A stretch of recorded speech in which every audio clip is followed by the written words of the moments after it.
Hello everyone, good morning all of you. This is Auduma Shinde from API GPAD Academy.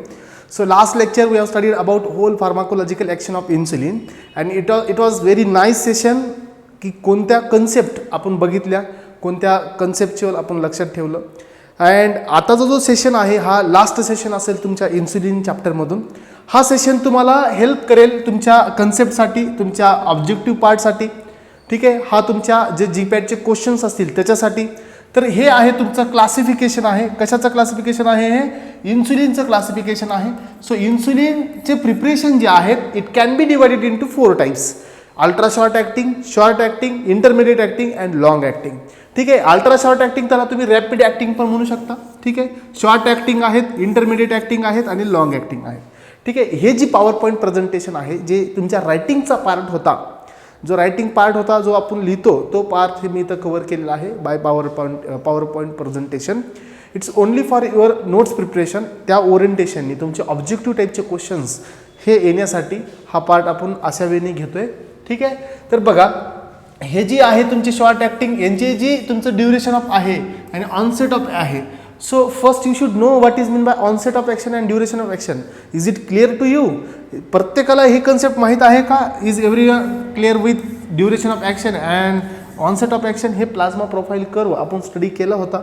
हे जे आहे तुमचं onset of action आणि हा जो आहे तुमचा duration of action. The gap between म्हणजे ज्या वेळेला तो मिनिमम इफेक्टिव्ह लेवल क्रॉस करतो आणि मिनिमम इफेक्टिव्ह लेवल टर्मिनेट करतो, त्या दोघांमधला जो ड्युरेशन असतो, जो टाईम असतो, त्याला म्हणतो आपण ड्युरेशन ऑफ ॲक्शन.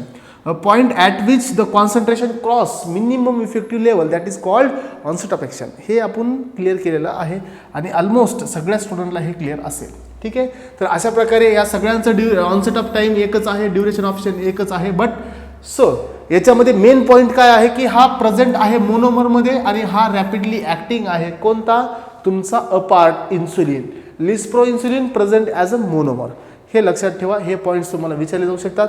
ठीक आहे, आणि याच्याबद्दल काय सांगाल तुम्ही? रेग्युलर इन्सुलिन यूज केला जातो तुमच्या डायबिटीज मेलिटसच्या कंडिशनमध्ये, जो की तुमच्या IV रूटने दिला जातो. ठीक आहे, हे लक्षात असू द्या. ठीक आहे, सेमिलेंटे हे थोडं इम्पॉर्टंट आहे. हे जीपॅडला पण विचारण्याचे चान्सेस असतात, कारण याच्यामध्ये दोन याचं कॉम्बिनेशन आहे. लेंटे इन्सुलिन अमरफस अँड क्रिस्टलाइन असे इन्सुलिनचं याच्यामध्ये कॉम्बिनेशन आहे. ठीक आहे, त्याचा ड्युरेशन ऑफ टाईम तुम्ही बघू शकता. Intermediate insulin NPH neutral protamine Hagedorn. ठीक आहे, हे इन्सुलिनचं नाव आहे. त्याला दुसरं नाव आहे आयसोफेन इन्सुलिन. याचा जो ड्युरेशन आहे 2 hours, onset of action 2 hours and duration याचा 16 to 18 hours. Lente insulin and त्यानंतर लॉंग ॲक्टिंगमध्ये अल्ट्रा लेंटे. ठीक आहे, ग्लार्जिन, डेट्टिमीर अँड डेग्लुडेक. तर अशा टाईपचे इन्सुलिनचे टाईप्स आहेत. सो सगळ्यात इम्पॉर्टंट हा एक लक्षात ठेवा की हे सप्लाय केले जाते, जेवढे काही इन्सुलिन आहेत हे सगळे कधी सप्लाय केले जातात? तुमच्या फिजिओलॉजिकल pHला. हा एकच इन्सुलिन आहे जो तुमच्या pH 4 मध्ये सप्लाय केला जातो. त्यामुळे हा it should not B combine with any other type of insulin. दुसऱ्या कोणत्याच इन्सुलिनमध्ये हा कंबाईन करू शकत नाही. जर याची थेरपी द्यायची असेल तर तुम्हाला हे मोनोथेरपी द्यावं लागते. तर अशा प्रकारे हे इन्सुलिन लक्षात असू द्या. Ultra short, intermediate and long acting हे क्लास, हे टाईप्स हे तुमचे जीपॅडला ॲज इट इज शॉर्ट क्वेश्चनमध्ये विचारण्याचे चान्सेस असतात. ठीक आहे, तर हे अशा प्रकारे आपण बघतोय. हे झालं तुमचा एक पार्ट जो क्लासिफिकेशनचा होता. ठीक आहे, नेक्स्ट आपण बघतोय फार्मॅकोकायनेटिक अस्पेक्ट्स. काय फार्मॅकोकायनेटिक अस्पेक्ट्स आहेत? इन्सुलिनला कोण आपण बघितलं, कोणते फॅक्टर याच्यासाठी रिस्पॉन्सिबल आहेत हे पण आपण बघणार आहोत. ठीक आहे, बघा इन्सुलिन मी सांगितलं की हे कोण आहे? हे अमायनो ॲसिड आहे. Insulin containing 51 amino acid chain आहे. ठीक आहे, 51 अमायनो ॲसिड चेन ही काय करते? ही तुमच्या सगळ्याच डायसल्फाईड बॉन्डनी हे अटॅच आहे आणि हे सगळे कसे आहेत? हे लिपोफिलिक आहेत because of amino acid nature. त्यामुळे हे GIT थ्रू ह्यांचं काय होतं? डिस्ट्रक्शन होतं. इंटेस्टिनल ट्रॅकमध्ये ते डिस्ट्रॉय होतात. का? कारण बिकॉज ऑफ ॲसिडिक कंडिशन. ठीक आहे, इट मस्ट बी गिवन पॅरेंट्रली म्हणजे ते काय? आपण सगळ्यात जो आपला कॉमन रूट आहे तो आहे आपला SC रूट, याला म्हणतो आपण सबक्युटॅनियस रूट. आणि तुमचं इन्सुलिन हे IV पण दिलं जातं. ठीक आहे, इंट्रामस्क्युलरली पण दिलं जातं. हे कधी दिलं जाईल? ज्या वेळेला तुम्हाला रॅपिड ऑनसेट ऑफ ॲक्शन पाहिजे असेल तर. पण जनरल जो रूट आहे तो आहे तुमचा सबक्युटॅनस. ठीक आहे. इन्सुलिनचे आता इनहेलेशनल रूट पण आलेले आहेत, अप्रूव्ह झालेला आहे. ठीक आहे. इनहेलेशनल रूट पण सध्या अप्रूव्हल आहेत. न्यू इन्सुलिन जे मार्केटमध्ये इंट्रोड्यूस झालेत ते इनहेलेशन रूटनी पण दिले जातात. बट पल्मोनरी ॲब्झॉर्प्शन हे ऑकरस आहेत, एरोझोल फॉर्मेशन त्यांनी केलेले आहेत, बट त्यांचं मार्केटमधलं काही फॉर्म्युलेशनचं विड्रॉल केलेलं आहे. का केलेलं आहे? कारण ते दिल्यानंतर तुमच्या पल्मोनरीमध्ये जे काही म्हणजे इन्फ्लामेशन किंवा तुम्ही त्याला काय म्हणू शकता आपण COPDची कंडिशन, अस्थमा, ठीक आहे, cardio pulmonary disorder and obstructive pulmonary disorder and asthma या कंडिशनमध्ये हे कॉन्ट्राइंडिकेट म्हणून काम करत आहे. बिकॉज ऑफ ब्रोंको कन्स्ट्रिक्शन दाखवलं की ब्रोंकायटिस करत असतील. ठीक आहे. त्या कंडिशनमुळे मग याला अजून ओव्हरटेक करण्यासाठी काही ॲडव्हान्स अप्रोचेस पण गव्हर्नमेंटने घेऊन आलेले आहेत. ॲडव्हान्स अप्रोचेस म्हणजे काय की असा इन्सुलिन द्या की जो कंटिन्युअस बॉडीमध्ये त्याचा रिलीज करेल. कंटिन्युअस त्याला म्हणतो आपण steady state concentration. Steady state concentration म्हणजे काय? या ठिकाणी हे तुमचं मिनिमम इफेक्टिव्ह आहे, मॅक्झिमम. जनरली ॲक्शन ही अशी दिसेल तुम्हाला. जर हे शॉर्ट असेल तर अशी दिसेल, इंटरमिडिएट असेल तर अशी दिसेल, लॉंग ॲक्टिंग असेल तर अशी दिसेल. समजते का? तर हे अशा प्रकारचे ॲक्शन असतात. ठीक आहे. बट या ठिकाणी एक न्यू इन्सुलिन त्यांनी जनरेट केलेला आहे, तो म्हणजे असा, याला म्हणतात स्टेडी स्टेट कॉन्सन्ट्रेशन. मग हे जे कंटिन्यू इन्सुलिनचं जे रिलीज आहे त्याच्या फॉर्म्युलेशनमधून, ते फॉर्म्युलेशन कसं पाहिजे? ठीक आहे. आता बघा, हे इन्सुलिनचं समजा आपण बनवलं, फॉर्म्युलेशन आहे, याच्यामध्ये इन्सुलिन स्टोअर आहे. मग याला जर तुम्ही काहीच केलं नाही, हे सिम्पल तुमचं पॉलिमर असतील, इन्सुलिन इझिली बाहेर येईल. इन्सुलिन एकदाच बाहेर येईल, इन्सुलिन एकदाच ब्लडमध्ये जाईल आणि इन्सुलिन एकदाच मेकॅनिझम दाखवेल, इन्सुलिन एकदाच बॉडीमधून क्लिअर होईल. याला म्हणतो आपण शॉर्ट ड्युरेशन. जर याच फॉर्म्युलेशनला याला जर तुम्ही क्रॉस लिंकिंग केली, समजा पॉलिमर असे यूज केले, ते बायोडिग्रेडेबल असतील किंवा नॉन डिग्रेडेबल असतील, याची जर क्रॉस लिंकिंग केली तर इन्सुलिनचा रिलीज रेट हा तुमचा डिक्रीज होतो. आणि हा रिलीज रेट आपण स्वतःनी तो डिटरमाइन केलेला असतो की किती टाईमपर्यंत ते रिलीज झालं पाहिजे. ठीक आहे. तर अशा प्रकारचे काही बायोडिग्रेडेबल पॉलिमर्स इथं हे सुटिक्समध्ये तुम्हाला ॲडव्हान्स लेवलला शिकायला मिळेल आणि मी ते शिकवणार आहे तुम्हाला.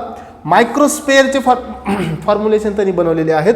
स्लो रिलीज फॉर्म्युलेशन, जे की डिले रिलीज असतो त्यांचा, इमिडिएट रिलीज होत नाही, स्लोली रिलीज होतात. इनकॅप्सुलेशन पण केलेलं आहे लेक्टिन नावाच्या त्यांनी ग्लुकोज परमेबल मेम्ब्रेनसोबत त्यांनी काय आणि आहेत. तुम्ही ग्लुकोज स्टिम्युलेशनचे काही आहेत की फक्त ग्लुकोजचे असे काही पॉलिमर आहेत, असे काही फॉर्म्युलेशन आहेत मार्केटमध्ये ॲडव्हान्स लेवलमध्ये की जर तुमच्या बॉडीमध्ये ग्लुकोज प्रेझेंट असेल तरच इन्सुलिन बाहेर येतं, अदरवाईज इन्सुलिन बाहेर येत नाही.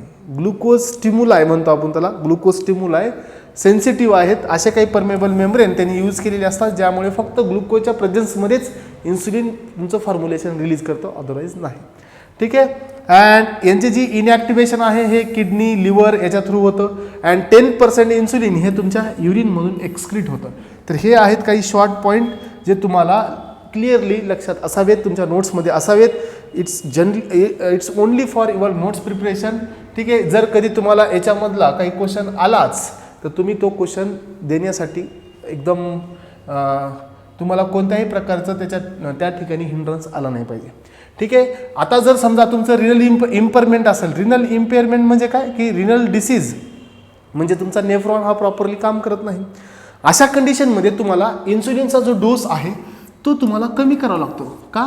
कारण इन्सुलिन बघा, याच्यामागची कन्सेप्ट काही वेगळे असू शकतात. याच्यामध्ये काय आहे बघा की एकतर तुमच्या 10% इन्सुलिन हा कुठून रिलीज होतो, तुमच्या एक्सक्रीट होतो युरिनमधून, हे एक रिझन असू शकतं. जर 10% रिलीज जर इन्सुलिनमधून कमी झाला तर अल्टिमेटली काय इन्सुलिन युरिनमधून जर कमी झाला तर अल्टिमेटली काय वाढतोय, तुमचा CP वाढतोय. CP जर वाढत असेल तर इन्सुलिनची टॉक्सिसिटी येईल. अशा कंडिशनमध्ये तुम्हाला इन्सुलिनची जी रिक्वायरमेंट आहे डोसची ती कमी करावं लागेल. एकतर हे रिझन असेल किंवा तुमचा जो नेफ्रॉन आहे, नेफ्रॉनमधून तुम्हाला माहीत आहे की 100% ब्लडचं फिल्ट्रेशन होतं. ठीक आहे. आणि 100% ग्लुकोजचं फिल्ट्रेशन होतं आणि 100% त्याचं रिअब्झॉर्प्शन होतं. अशा कंडिशनमध्ये जर तुमचं जर नेफ्रॉन तुमचा वर्क नसेल करेल, रिअब्झॉर्प्शन प्रोसेस जर अफेक्ट झाली तर तुमच्या ग्लुकोजचं इथून एक्सक्रिशन वाढेल. But I think he process तुम्हाला कुठल्याही बुकमध्ये दिलेली नाही, हे फक्त ॲझम्पशन आहे माझं. बट मोस्ट प्रोबॅबली तुम्हाला हे लक्षात ठेवायचं की 10% युरिनचं एक्सक्रिशन इन्सुलिनचं एक्सक्रिशन हे युरिनमधून होतं आणि जर तुमचं ग्लोमेरुलर फिल्ट्रेशन किंवा तुमचं किडनी जर अफेक्ट होत असेल तर तुमचा CP वाढेल, कारण एक्सक्रिशन कमी होईल, CP वाढेल. अँड याला कन्सिडरच नका करू, ठीक आहे, याला कन्सिडरच नका करू तुम्ही, ठीक आहे. तर असं झाल्यामुळे तुमच्या इन्सुलिनची जी डोस रिक्वायरमेंट आहे ते डिक्रीज होईल. तर हा झाला एक पॉईंट जर तुम्हाला लक्षात ठेवायचं आहे, ठीक आहे. त्यानंतर जे सोल्युबल इन्सुलिन आहेत ते तुम्हाला इंट्राव्हिनसली तुम्ही देऊ शकता. त्याच्यामध्ये आपण जे बघितलं, जो आपला रेग्युलर इन्सुलिन आहे, क्रिस्टलाइन इन्सुलिन जो आपण देतो, ठीक आहे, तो आपण इमर्जन्सी कंडिशनमध्ये तुम्ही देऊ शकता. ज्यावेळेला तुम्हाला डायबेटिक कीटोॲसिडोसिस म्हणजे काय, ॲसिटिल कोएचं कन्व्हर्जन, ठीक आहे. ॲसिटिल कोएचं कन्व्हर्जन आपण बघितलं कशात झालं होतं, कीटोन बॉडीमध्ये, त्या कंडिशनला म्हणतो आपण कीटोॲसिडोसिस. त्या कंडिशनमध्ये इमर्जन्सी कंडिशनमध्ये देऊ शकतो, ठीक आहे. त्यानंतर बघा की हायपरकॅलेमिया, ठीक आहे. हायपरकॅलेमिया म्हणजे काय, इन्क्रीजिंग, ही कंडिशन थोडी क्लिअर करा, increasing potassium concentration in body, ठीक आहे. एक्स्ट्रा सेल्युलर तुमचं पोटॅशियम कॉन्सन्ट्रेशन काय झालं पाहिजे, वाढलं पाहिजे. आता काय होतंय तुम्हाला माहीत आहे की तुमचं जे हे बीटा सेल आहे, बीटा सेलमध्ये जे पोटॅशियम आहे, हे बीटा सेलमधलं पोटॅशियम कुठे येते, बाहेर येते, ठीक आहे. ऑलरेडी बाहेर कोणती कंडिशन आहे, बाहेर ही तुमची हायपरचीच कंडिशन आहे, ठीक आहे, हायपरकॅलेमियाची कंडिशन आहे. वरतून काय होतंय की हा पोटॅशियम बीटा सेलमधून बाहेर येतोय, मधला निगेटिव्ह चार्ज म्हणजे मध्ये तो काय करतोय, हायपरपोलरायझेशन करतोय, तो बाहेर येतोय, मध्ये हायपरपोलरायझेशन होतंय. हे कधी होतं, ज्यावेळेला इन्सुलिनची डिफिशियन्सी येते, ठीक आहे. आणि बाहेर जर तुमचा हायपरकॅलेमिया असेल आणि हा परत बाहेर येत असेल तर हा सिव्हिअर हायपरकॅलेमिया इंड्यूस करू शकतो. मग याला आपण कसं थांबवू शकतो, इन्सुलिन सोबत तुम्ही कोणती ट्रीटमेंट देणार, ग्लुकोज काय करेल, तुमच्या GLUT2 त्या ट्रान्सपोर्टरनी मध्ये येईल, मध्ये आल्यानंतर कशाचं प्रोडक्शन होईल, ATPचं, ग्लायकोलिसिस थ्रू ATPचं प्रोडक्शन झालं की ATP काय करेल, ATP तुमच्या ATP डिपेंडंट ह्या पोटॅशियम चॅनलला ब्लॉक करेल. आणि जर हे ब्लॉक होत असतील तर डेफिनेटली बाहेर जाणारं पोटॅशियम थांबेल आणि जे काही हायपरकॅलेमिया कंडिशन आहे बाहेर, ती एक लिमिटेड फेजमध्ये कंट्रोल असेल, ठीक आहे. त्यामुळे हे एक सेंटेन्स आहे, जर तुम्हाला कुठं कोणत्या GPATमध्ये कोणत्या एक्झाममध्ये जर हे हायपरकॅलेमियाची ट्रीटमेंट जर विचारत असतील तर इन्सुलिन सोबत तुम्ही काय देणार, ग्लुकोज देणार to lower extracellular potassium via redistribution into sale. म्हणजे जे बाहेर येणारं पोटॅशियम आहे ते थांबवेल आणि जे पोटॅशियम आहे ते तुमचं एक्स्ट्रा सेल्युलरली तो डिस्ट्रीब्यूट होईल, ठीक आहे. तर हे आहे एक कंडिशन, ठीक आहे. त्यानंतर हा एक ड्रग आहे एक्झेनाटाईड. ॲक्च्युली हा ओरल हायपोग्लायसेमिक एजंटमध्ये यूज केला जातो टाईप 2 डायबिटीजमध्ये, बट ॲडिशनली तो यूज केला जाईल इकडं तुमच्या इम्प्रूव्ह करण्यासाठी, कंट्रोल करण्यासाठी, जे काही तुमचं इन्सुलिनची थेरपी आहे त्याच्यासाठी, ठीक आहे. अनवॉन्टेड इफेक्ट आहे याला रिबाउंड हायपरग्लायसेमिया. रिबाउंड हायपरग्लायसेमिया म्हणजे काय, जे ड्रग हायपोग्लायसेमिया करतात.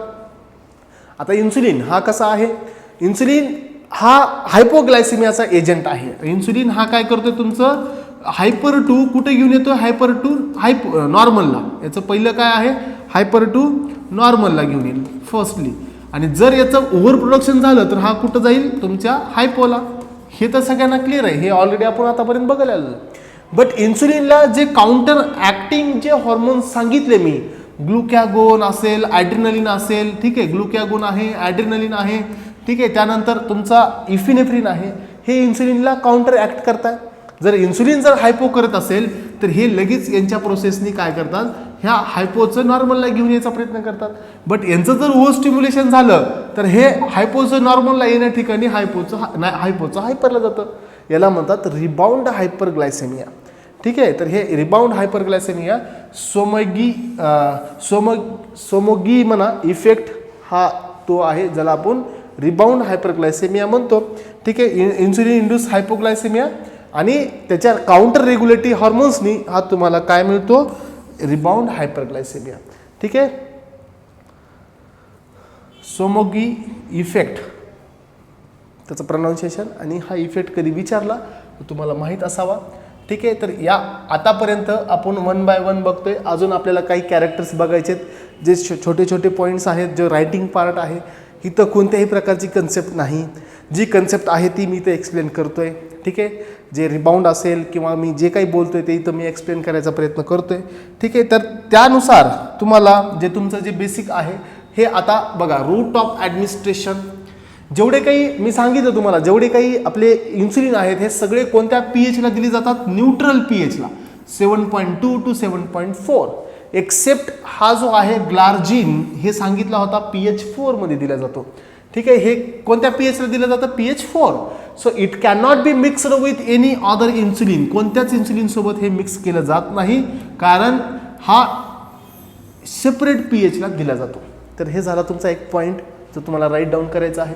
ऑल प्रिपरेशन तुमचे SC रूटने दिली जातात जनरली. ओनली रेग्युलर इन्सुलिन जे आहे क्रिस्टलाइन इन्सुलिन हे कोणत्या रूटने दिलं जातं? हे IV रूटनी. ठीक आहे. अँड जर तुमचं रेग्युलर इन्सुलिन जर लेंटे और सेमी लेंटे इन्सुलिन सोबत देत असाल तर तुमची ॲक्टिव्हिटी लॉस होते. का? कारण या सेमी लेंटे इन्सुलिनमध्ये क्रिस्टलाइन आणि अमॉर्फस नेचरचं कॉम्बिनेशन हे फिक्स्ड आहे. ठीक आहे, त्यामुळे हे त्याच्यासोबत कंबाईन केलं जात नाही. Only for your writing and notes प्रिपरेशनसाठी हे पॉईंट्स इम्पॉर्टंट आहेत.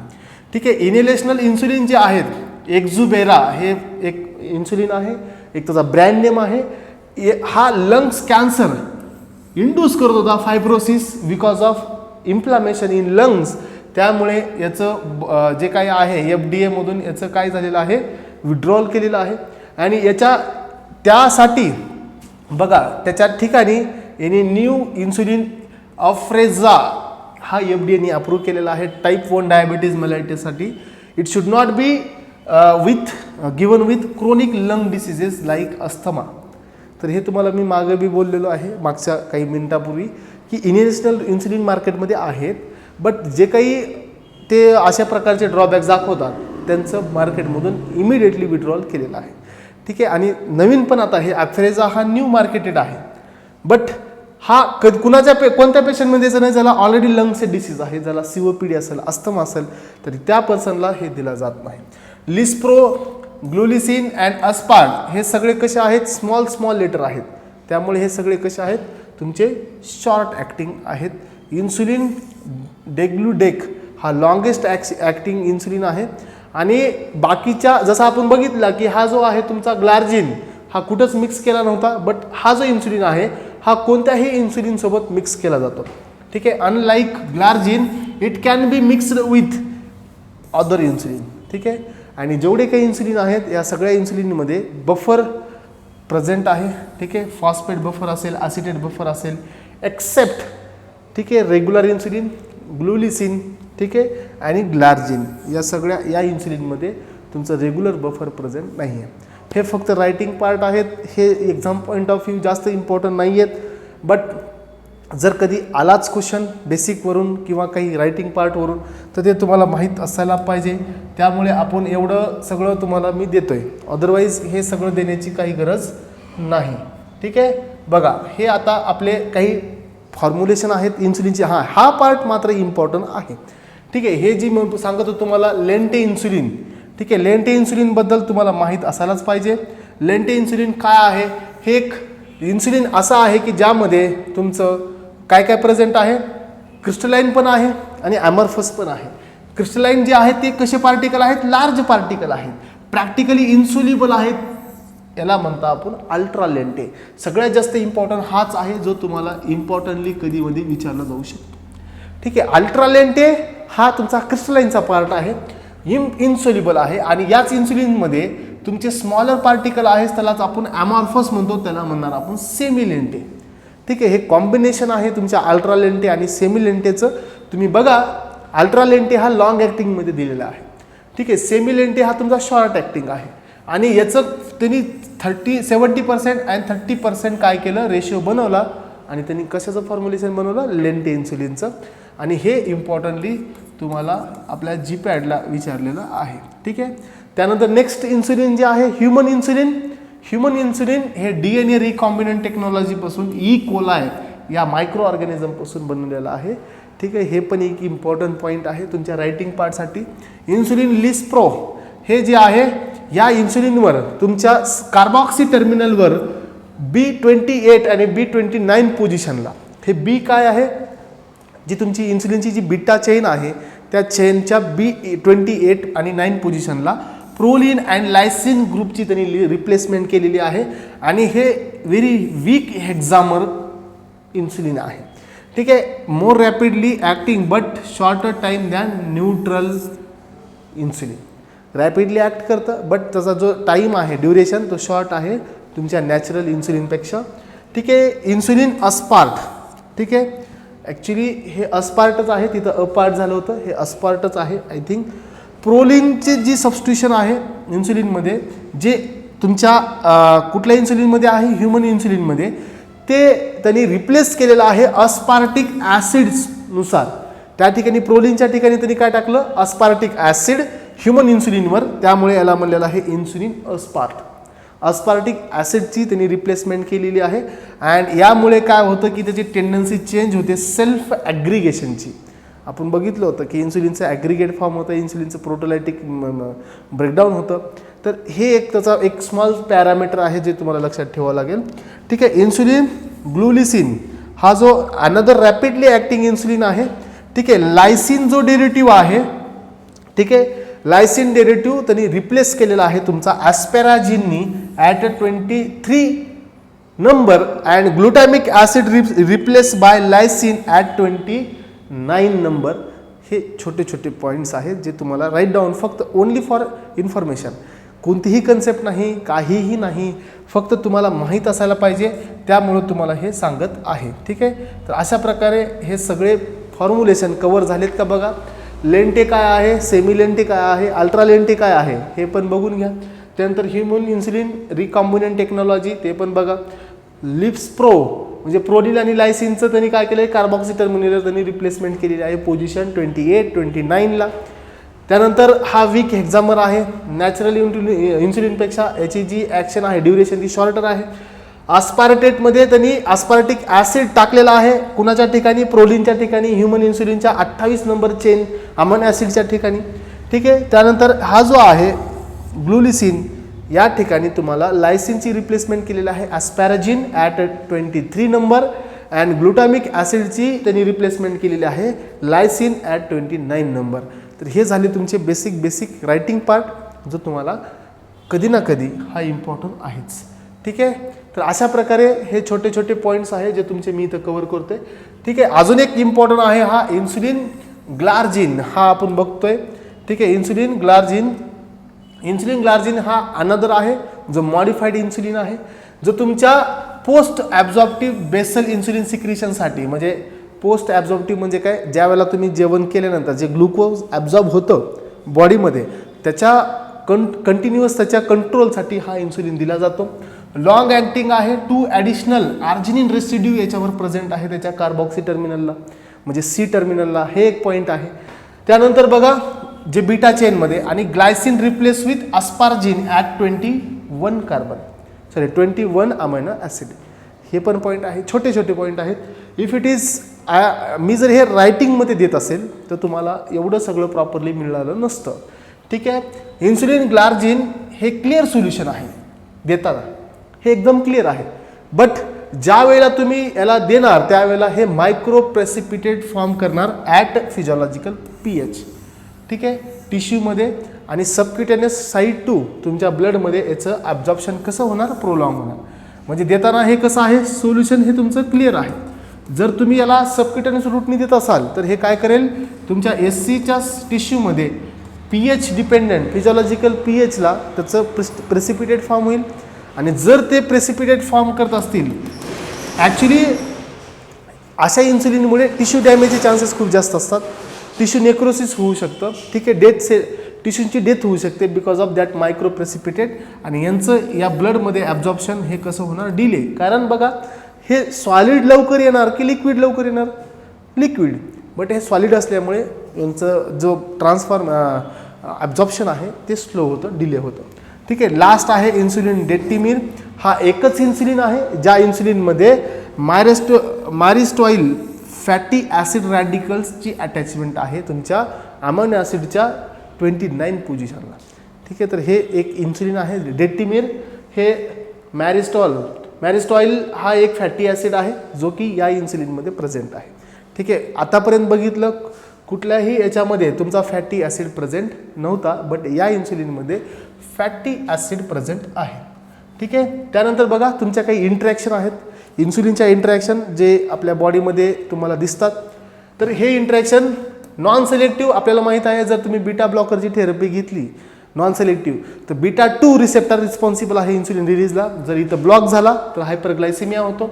लेस चान्सेस विथ सिलेक्टिव्ह, जे काही बीटा 1 ब्लॉकर आहेत, बीटा 1 ब्लॉकरचा आणि इन्सुलिनचा कुठंच संबंध येणार नाही. का येणार नाही? कारण beta 1 not present on beta cell, जे स्टिम्युलेशन नाही करणार.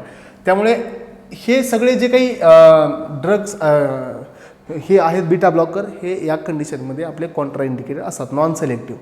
ठीक आहे. त्यानंतर बघा की याचे जी सगळे इफेक्ट आहेत, हायपोग्लायसेमिया असेल, पाल्पिटेशन असेल, ट्रिमर्स असेल, हे सगळे अँटागोनाइज केले जातात एक्सेप्ट स्वेटिंग. कारण स्वेटिंग हा तुमचा सिम्पॅथॅटिक सिस्टीमनी आहे, पॅरासिम्पॅथॅटिकनी नाही. त्यामुळे हे पण लक्षात असू द्या की हा स्वेटिंग तुमचा रिव्हर्स केला जात नाही. ठीक आहे. त्यानंतर बघा हे जे थायाझाइड्स आहेत, फ्युरेसामाइड, कॉर्टिकोस्टेरॉइड्स, कॉन्ट्रासेप्टिव्ह, साल्ब्युटामॉल, नेफिडेपिन, हे सगळे काय करतात? इन्क्रीज करतात blood sugar level and decrease effectiveness of insulin. Blood sugar level हे कसं करतील? ते कसं करतील? ह्या इन्सुलिनचं मेटाबॉलिझम ते इंड्यूस करतील, इन्सुलिन मेटाबोलाइज होईल आणि त्याची इफिकसी कमी होईल. हे पण लक्षात असू द्या. ठीक आहे. ॲक्यूट इंजेक्शन ऑफ अल्कोहोल, हे थोडं तुम्हाला लक्षात ठेवायचं आहे की अल्कोहोलच्या घेण्यामुळे हायपोग्लायसेमिया होतो. कसा होतो मी तुम्हाला ते सांगेल. हायपोग्लायसेमिया म्हणजे काय की आपण बघितलं की ग्लुकोजचं जे ग्लुकोनिओजेनेसिस आहे त्या कंडिशनमध्ये हा हायपोग्लायसेमिया तुम्हाला इफेक्ट मिळतो. मी तुम्हाला सांगेल, आताच नाही, तुम्हाला नेक्स्ट क्लासमध्ये ह्याचं सांगेल मी काय आहे ते. लिथियम हायड्रोस ॲस्पिरिन थिओफायलिन हे तुमचे हायपोग्लायसेमिक एजंट आहेत, जे तुमच्या कशासाठी करतात? ते इनान्स करतात, इन्सुलिनचं सिक्रिशन इनान्स करतील आणि तुम्हाला तिथं हायपोग्लायसेमिया दाखवतील. तर अशा प्रकारचे छोटे छोटे पॉईंट्स आहेत. हा एक पॉईंट आहे ज्याची कन्सेप्ट मला सांगायची आहे आणि मी तुम्हाला सांगेन. ठीक आहे. तर अशा प्रकारे इथपर्यंत आपण आलेलो आहोत. हे सगळे पॉईंट्स आपण कव्हर केलेले आहेत. आता जो नेक्स्ट पार्ट आहे तो म्हणजे काही फॅक्टर्स आहेत जे इन्सुलिनच्या ॲब्झॉर्प्शनसाठी रिस्पॉन्सिबल आहेत. साईट ऑफ ॲक्शन असेल, टाईप्स ऑफ इन्सुलिन असेल, डेप्थ ऑफ इंजेक्शन असेल. ठीक आहे. हे सगळे अफेक्ट करतील. लिपोडिस्ट्रोफी म्हणजे काय? अनवॉन्टेड म्हणजे इरेग्युलर डिस्ट्रीब्युशन ऑफ लिपिड, तो पण या ठिकाणी इन्सुलिनच्या ॲक्शनसाठी तो अफेक्ट करतो. ठीक आहे. आणि कॉम्प्लिकेशन असं आहे की इन्सुलिनमुळे सोडियम आणि वॉटरचं रिटेन्शन वाढतं. ठीक आहे. ते एक रिस्पॉन्सिबल आहे तुमच्या एडेमासाठी. तर हे काही कॉम्प्लिकेशन तुमच्या इथं तुम्हाला मिळतील. तर अशा प्रकारे हे छोटे छोटे पॉईंट्स होते जे आपण इथं कव्हर केलेले आहेत. आता जो तुमचा पुढचा पार्ट आहे, हा सगळा रायटिंग पार्ट होता. हा सगळा रायटिंग पार्ट तुम्हाला कव्हर करायचा आहे. ड्रग हे इंट्रॅक्शन थोडे इम्पॉर्टंट आहेत. ठीक आहे. हे इंट्रॅक्शन सगळे इम्पॉर्टंट आहेत. ह्याच्यामधलं जर तुम्हाला काही क्लिअर नसेल तर तुम्ही विचारू शकता. अशा प्रकारे हा पार्ट मी इथं कव्हर करतोय. आता जो तुमचा जो पुढचा पार्ट आहे तो म्हणजे काय? ॲक्च्युली हे सगळ्यांना क्लिअर आहे का? सगळ्यांना विजिबल आहे का? हे विजिबल असेल तर हे नोट्स तुम्ही बनवा, लेक्चर थांबवा, हे सगळे पॉईंट्स राईट डाऊन करून घ्या. कारण हे सगळे तुम्हाला तर मिळतीलच, बुक्समधलेच आहेत हे सगळे तुम्हालाच मिळतील. बट एक रेफरन्स असेल तुम्हाला, इमिडिएट जास्त त्रास होणार नाही. ह्याच्या कन्सेप्ट सगळ्या कन्सेप्ट मी क्लिअर केलेल्या आहेत. तर आता मला एक कन्सेप्ट इथं सांगायची आहे, ती म्हणजे तुमची ही कन्सेप्ट आहे की how alcohol responsible for hypoglycaemia. He concept मला इथं तुम्हाला क्लिअर करायची आहे. ठीक आहे. बट आय थिंक टाईम आपला कंप्लीट होत आलेला आहे. तर ही कन्सेप्ट तुम्हाला मी नेक्स्ट क्लासमध्ये कव्हर करेन. नेक्स्ट क्लासमध्ये मी तुम्हाला सगळं सांगेन. नेक्स्ट क्लासमध्ये आपला या ठिकाणी मी असं कन्क्लूड करतो, आपला इन्सुलिन अँड इट्स प्रिपरेशन हे सगळा चॅप्टर कंप्लीट झालेला आहे. नेक्स्ट क्लासमध्ये आपला न्यू चॅप्टर स्टार्ट होईल, ओरल हायपोग्लायसेमिक एजंट. त्या ठिकाणी पण अल्कोहोलचं इंट्रॅक्शन आहे, मी तुम्हाला तिथं सांगेल. ठीक आहे. ओके. सगळ्यांना हे आय थिंक क्लिअर असेल आणि असायलाच पाहिजे. नेक्स्ट पार्ट नेक्स्ट क्लासमध्ये. Thank you so much.